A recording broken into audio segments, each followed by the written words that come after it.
سورہ مبارکہ ابراہیم کی 5ویں آیت ہے، اور ارشاد الہی ہے کہ وَلَقَدْ أَرْسَلْنَا مُوسَىٰ بِآيَاتِنَا أَنْ أَخْرِجْ قَوْمَكَ مِنَ الظُّلُمَاتِ إِلَى النُّورِ وَذَكِّرْهُمْ بِأَيَّامِ اللَّهِ إِنَّ فِي ذَلِكَ لَآيَاتٍ لِكُلِّ صَبَّارٍ شَكُورٍ۔ اس ایک آیت میں متعدد عناوین فکری موجود ہیں، اور ہر عنوان جسے قرآن اپنا لے وہ اپنی جگہ اہم ہوتا ہے، لیکن بطور خاص جو اس آیت میں عناوین آئے ہیں وہ بہت فکر انگیز ہیں۔ میں بس ایک فقرہ عرض کروں، اور وہ کیا ہے؟ عالم ہستی کو ظلمات سے نور کی طرف نکال کر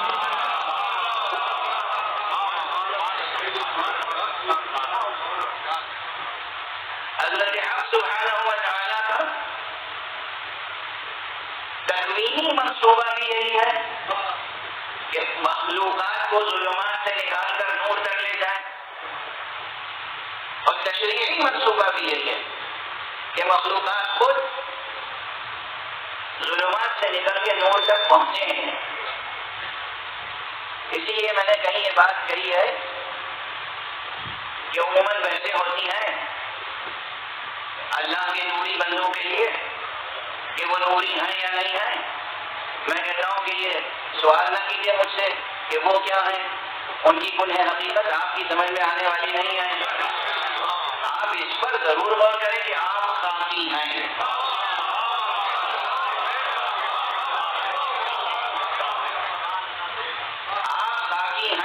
اور بات یہاں ختم نہیں ہوتی، آپ خاکی ہیں، اور پروردگار نے تکوینی سطح پر وہ استعداد، وہ صلاحیت، وہ جوہریت آپ میں عطا کی ہے، اور تشریعی سطح پر وہ پروگرام آپ کو دیا ہے، وہ شریعت آپ کو عطا کی ہے کہ اگر آپ اس کی مرضی کے پابند ہو جائیں تو خاکی ہونے کے باوجود انتہائی سفر زندگی میں آپ نوری ہو سکتے ہیں۔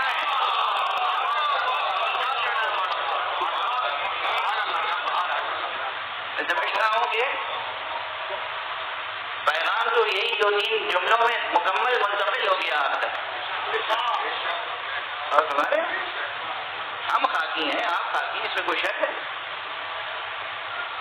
ہم خاکی ہیں، آپ خاکی ہیں، مگر اس نے بار بار قرآن مجید میں کہا ہے کہ وہ ہے جو تم کو ظلمات سے نور تک نکالنا چاہیے۔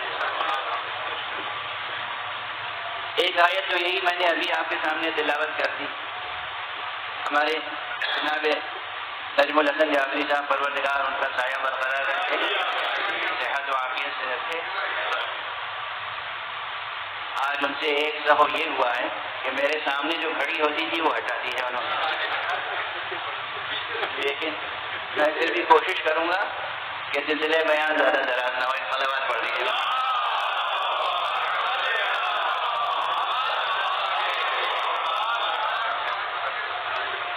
اب ایک آیت تو یہ میں نے سورہ ابراہیم کی آپ کے سامنے عرض کی، تلاوت کرنے کا شرف حاصل کیا۔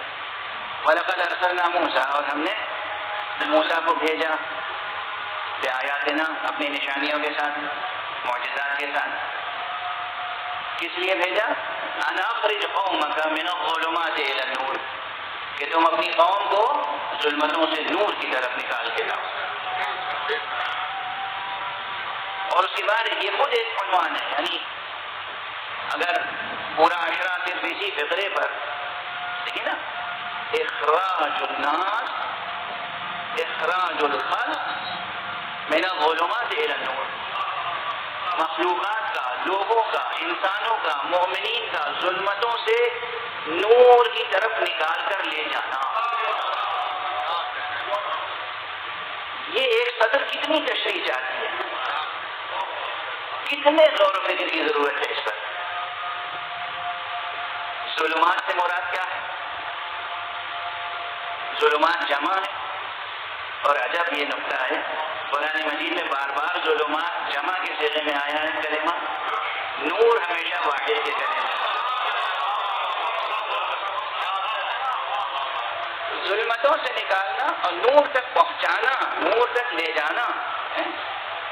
جناب موسیٰ کو یہ حکم دے رہا ہے پروردگار کہ ہم نے معجزے تمہیں دیے، نشانیاں دی، توریت دی، آیات دیے ہیں اپنے، تاکہ تم اناخرج قوم کا، کہ تم اپنی قوم کو نکالو من الظلمات الی النور.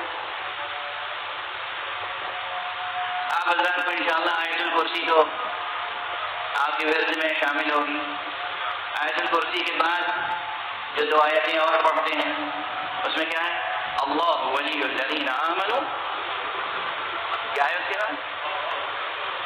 اللہ ولی الذین آمنوا یخرجہم من الظلمات الی النور. اس نے خود اپنا کام بتا دیا. مومنین وہ ہیں کہ جن کی ولایت ذات حق سبحانہ و تعالی میں منحصر ہے. وہ ہے ولی، وہ ہے آقا، وہ ہے سرپرست. اب یہاں تو یعنی اللہ ولی الذین آمنوا میں مجھے نہیں معلوم کہ کسی میں اتنی جرأت ہو جو کہے کہ اللہ ایمان لانے والوں کا دوست ہے.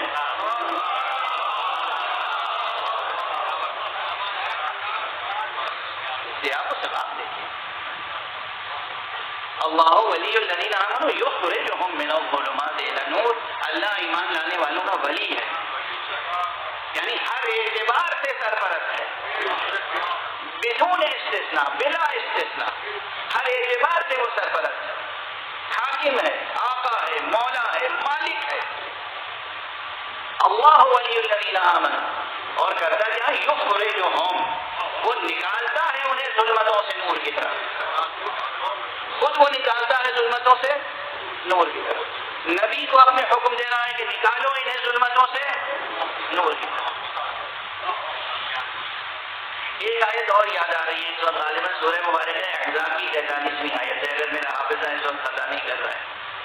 هو الذی یصلی علیکم وملائکتہ لیخرجکم من الظلمات الی النور.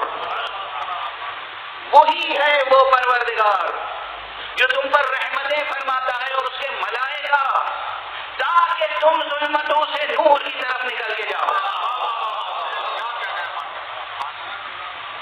اور میں اس مضمون کی تکرار، یہ عربی والی تکرار ہے، اردو نہیں. تکرار یعنی کسی چیز کو بار بار کہنا، مکرر کہنا. جو لوگ ادبی ذوق رکھتے ہیں، شعری ذوق رکھتے ہیں، وہ شعراء سے مکرر ارشاد کہتے ہیں نا.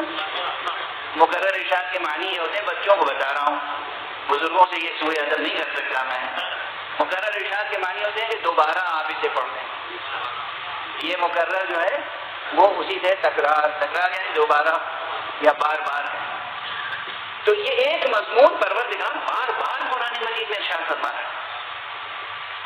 موسیٰ تم کو ہم نے یہ کام سونپا ہے کہ اپنی قوم کو ظلمتوں سے نور کی طرف لے کر جاؤ. میں بحیثیت خالق، باری، مصور، میں بحیثیت مالک، میں بحیثیت مولا یہ کرتا ہوں کہ مومنین کو ظلمتوں سے نکال کے نور کی طرف لے جاتا ہوں. محمد و آل محمد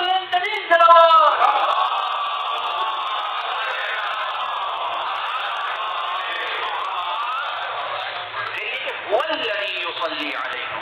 دیکھیے سورہ احزابی میں وہ آیت بھی موجود ہے جس کے متعلق میں عرض کیا کرتا ہوں، اور اس وقت بھی دل چاہ رہا ہے کہ عرض کر دوں.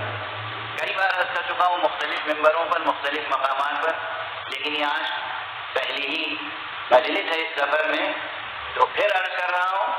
اور اسے آپ ایک کرامت اور تحفہ سمجھ کر لے جائیں.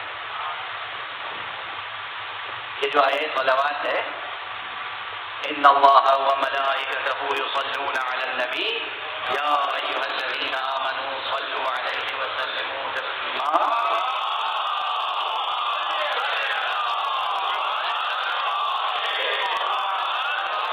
یہ خود کس قدر بے پناہ آیت ہے، اور اس میں علمی، فکری، فلسفیانہ اور مذہبی کتنے عناوین ہیں جن پہ گفتگو ہو سکتی ہے.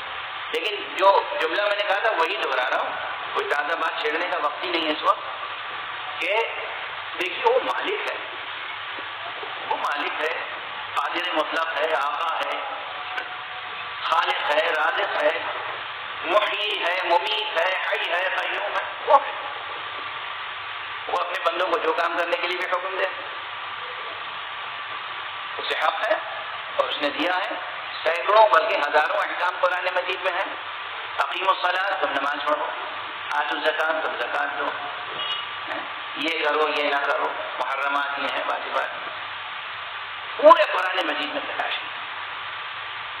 جہاں بھی اس نے کوئی حکم دیا ہے حکم حاکم کی حیثیت سے دیا.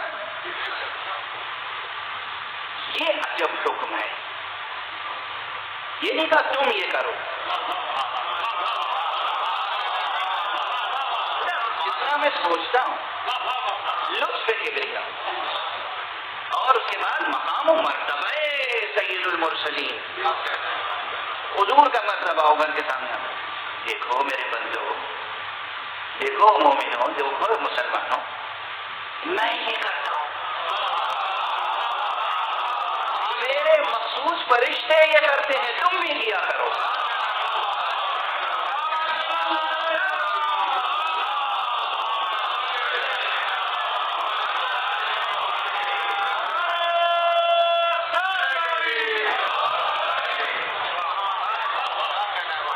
جب لوگ مجھ سے اکثر پوچھتے ہیں مولانا یہ مشکل ہے اور یہ مصیبت ہے اور یہ غم ہے اور یہ غم ہے اور یہ درد ہے، یہ پریشانی ہے، تو میں ایک ہی بات کہتا ہوں کہ میں آپ کو وہ دعا بتا رہا ہوں جس سے بڑھ کر، جس سے افضل، جس سے کامل تر کوئی دعا ہو ہی نہیں سکتی.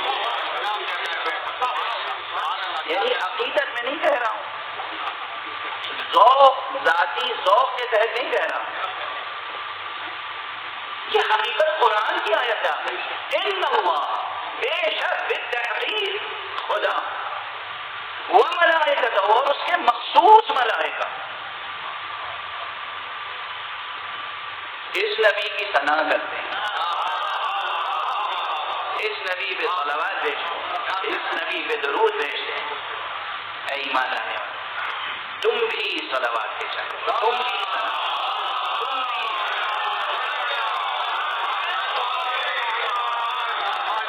بڑی کوئی دعا ہو نہیں سکتی،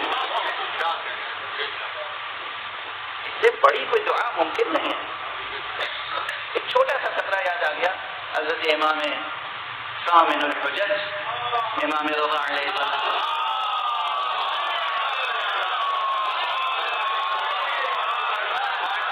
آپ نے ایک جگہ دعا میں اس طرح سے ارشاد فرمایا ہے کہ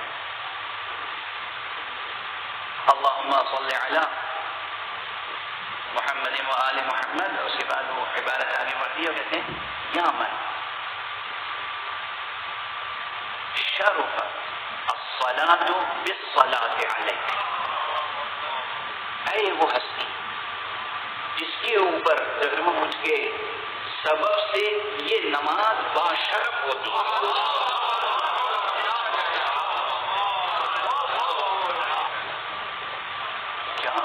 کیا مضمون ہے. یہ نماز اس کے مرتبے میں اضافہ ہوتا ہے، اس کے شرف میں اضافہ ہوتا ہے، اس کے وزن میں اضافہ ہوتا ہے، اس کی قدر و قیمت میں اضافہ ہوتا ہے. کس سے؟ وہ جو تشہد میں صلوات پڑھتے ہیں اس کو. اور سب لوگ تو تشہد میں صلوات پڑھتے ہیں، صرف کیا کہنا ان کا کہ جو اپنے رکوع میں بھی صلوات پڑھیں، سجدے میں بھی صلوات پڑھیں، تشہد میں بھی صلوات پڑھیں، قنوت میں بھی صلوات پڑھیں. کتنی وزنی ہوگی وہ نماز. تو اگر جلدی نہ ہو، شرعی مجبوری نہ ہو، ذرا اطمینان سے نماز پڑھنے کا موقع ہو تو صلوات ترک نہ کیجیے گا. نہ رکوع میں، نہ سجدے میں، نہ تشہد میں، نہ قنوت میں صلوات پڑھیے گا.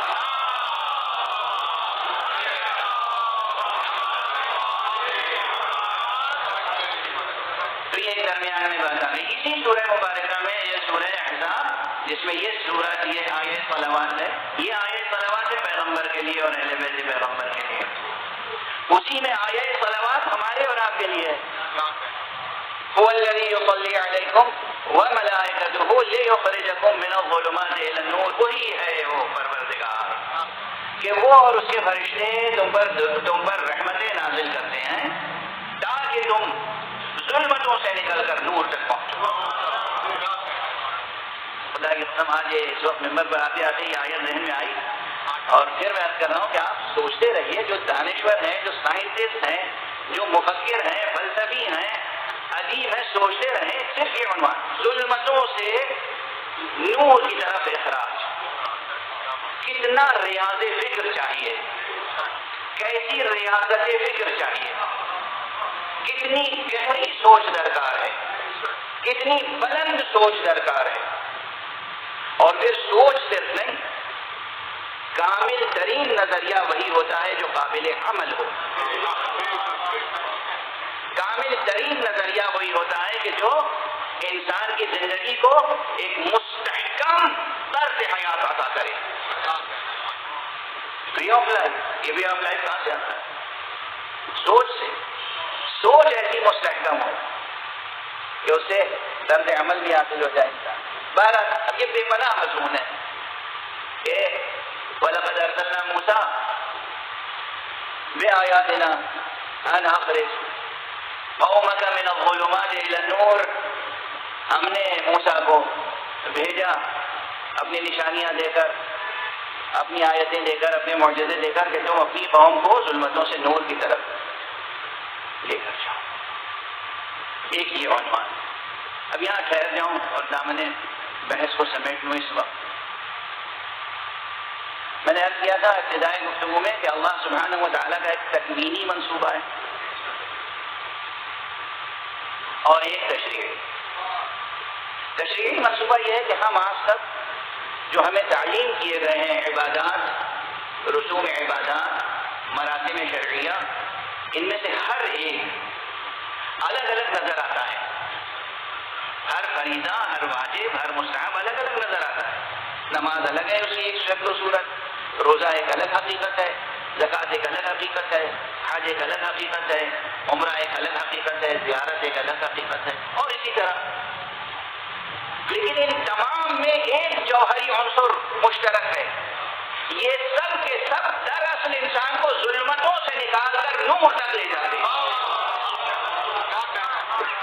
چاہے نماز ہو، چاہے روزہ ہو، چاہے حج ہو، چاہے زکوٰۃ ہو، چاہے خمس ہو، چاہے صدقات ہو، چاہے کسی یتیم کے سر میں ہاتھ کر دینا ہو، چاہے کسی بیوہ کا سہارا بن جانا ہو، چاہے کسی فقیر کی بھوک مٹا دینا ہو، چاہے کسی مسکین کا سہارا بن جانا ہو. ہر وہ عمل جس کو شریعت نے تجویز کیا ہے مقام تشریع میں، تمام اعمال میں بظاہر ان کی صورتیں، ماہیتیں، حقیقتیں الگ نظر آتی ہیں، مگر یہ سب کے سب ایک انسان مومن کو ظلمتوں سے نکال کے نور تک لے جانے والی چیز ہے. اور ہم مقام تکوین میں، مقام تکوین کیا ہے؟ مقام تکوین تو مخصوص ہے حق سبحانہ و تعالیٰ، وہ جو چاہتا ہے کرتا ہے. اس نے اس نظام زمان و مکان کو، اس نظام دہر کو، اس عالم ہستی کو بنایا ایسا، اور اس میں وہ حرکت جوہریہ رکھی ہے، وہ جوہری حرکت رکھی ہے کہ یہ خود ظلمتوں سے نکل کے نور کی طرف جا رہا ہے پورا عالم ہستی. یہ لطف پروردگار ہے. اور طرح طرح سے اسے بیان کیا. کہیں کہا مثلا کہ یا ایھا الانسان انک کادح الی ربک قدحا فملاقیہ، اے انسان کشا کشا تو اپنے رب کی طرف لے جایا جا رہا ہے، یہاں تک کہ اس سے ملاقات ہو جائے، لقاء رب حاصل ہو جائے. لقاء رب کے بعد پھر کوئی منزل رہ جاتی ہے؟ کہیں اور مختلف اسالیب میں. لیکن چونکہ ایصال ثواب کے عنوان سے مجلس ہے اور میں گزشتہ اپنی تقریروں میں ایک عنوان بار بار ذکر کرتا رہا ہوں، جمالیات موت. ہوگا ذہنوں میں موت کی سب سے بڑی جمالیاتی قدر یہ ہے کہ یہ وہ لمحہ ہوتا ہے جب انسانی روح ظلمات بدن سے نکل کے عالم نور کی طرف پہنچتی ہے. جتنی بھی جمالیات موت کے ساتھ وابستہ ہیں، حقیقت یہ ہے کہ وہ سب ایک انسان مسلم و مومن کے لیے ہیں، غیر مومن کے لیے نہیں، غیر مومن کے لیے نہیں۔ اگر موت کی جمالیاتی قدریں ہیں، موت کی جمالیاتی حقیقت ہے، تو وہ صرف مخصوص ہے مومن و مسلم کے لیے۔ اب اس پر ایک چھوٹی سی روایت، مشہور روایت سرسری طور پر جلدی سے عرض کر دوں اور آگے بڑھ جاؤں۔ یہ مشہور مکالمہ ہے، بہت مرتبہ آپ حضرات نے سنا ہوگا کہ امام جعفر صادق علیہ السلام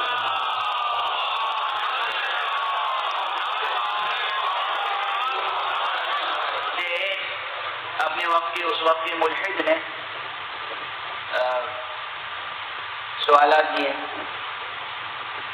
اور کہا نہ خدا ہے نہ آخرت ہے، منکر آپ جو یہ سب کر رہے ہیں محنت، یعنی اب میں کیا کہوں، یہ الفاظ ادا کرتے ہوئے اچھا نہیں لگتا، لیکن جیسے آج کل بھی یہ بار بار بات نہیں کرتی، فضول نمازیں پڑھ رہے ہیں، تلاوتیں کر رہے ہیں، حج کے لیے جا رہے ہیں، سعی کر رہے ہیں، طواف کر رہے ہیں، کیا ہے؟ ارے نہ خدا ہے نہ آخرت ہے، فضول اپنی زندگی گویا برباد کر رہے ہیں، اعوذ باللہ، نقل کفر کو بننا باشا۔ ارے بھائی یہی زندگی ہے، یہی دنیا ہے، یہی حیات ہے، there is no God, just enjoy your life۔ ایک یہ نظریہ، تو اس نے کہا کہ یہ آپ کیوں مشقتیں کر رہے ہیں؟ امام علیہ السلام نے کیا لمحہ تھا، کیا نفس معصوم میں کیا تاثیر ہوتی ہے، کتنے فکری سوالات ہوں گے اس کے پاس۔ جو لوگ فلسفی ہوتے ہیں یا جو لوگ متفلسف ہوتے ہیں، دونوں میں فرق ہے نا، ایک ہوتا ہے فلسفی اور ایک ہوتا ہے کہ اسے فلسفے سے کوئی یعنی فکر مستحکم نہیں ہے، منطق درست نہیں ہے، مگر پھر بھی فلسفیانہ باتیں کرنے کا شوق ہے، تو ہم انہیں کہتے ہیں متفلسف۔ جیسے ایک صوفی ہوتا ہے، واقعی صوفی صافی ہوتا ہے، پاک دل پاک نہاد پاکیزہ عمل، اور ایک ہوتا ہے متصوف، صوفی بننا فلسفی بننا۔ ایسے شاعری میں ہے، کوئی ہوتا ہے شاعر، فطری شاعر ہوتا ہے، اور کوئی ہوتا ہے متشاعر، طبیعت موضوع نہیں ہے، بحر و وزن پر قابو نہیں ہے، قافیہ ردیف کا کوئی شعور نہیں ہے، مگر شعراء کی صف میں بیٹھنے کا شوق ہے، تو شعر پر شعر کہے جا رہے ہیں، تو وہ چاہے فکر و فن کا شعر نہ ہو، جنگل کا شعر ہو، مگر بہرحال تو بہت سے لوگ متفلسف ہیں، کیا کیا سوالات ادھر ادھر سے لے کے آئے، کتنے سوالات اس ملحد کے ذہن میں ہوں گے، فکری عملی۔ آپ نے بس ایک جملہ کہا اور اس طرح کہا، جسے کہتے ہیں تاثیر کلام معصوم۔ محمد وآل محمد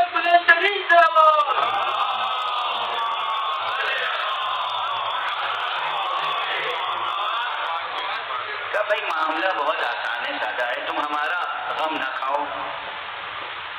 اگر واقعاً اس زندگی کے بعد کوئی زندگی نہیں ہے تو بھائی کیا ہوگا؟ جو کچھ ہم نے محنت مشقت کی اس کے صلے میں ہمیں کچھ نہیں ملے گا۔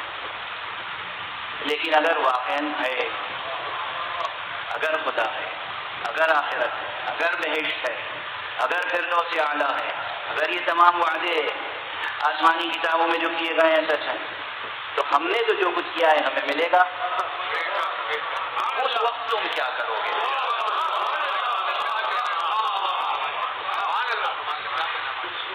اب دیکھیے کہ اسی جملے کے وضاحت ہو گئی اچھی طرح سے کہ موت کی جمالیات، موت سے وابستہ جو بھی جمالیاتی قدریں ہیں وہ وقف ہے، مخصوص ہے انسان مومن کے لیے، غیر مومن کے لیے نہیں۔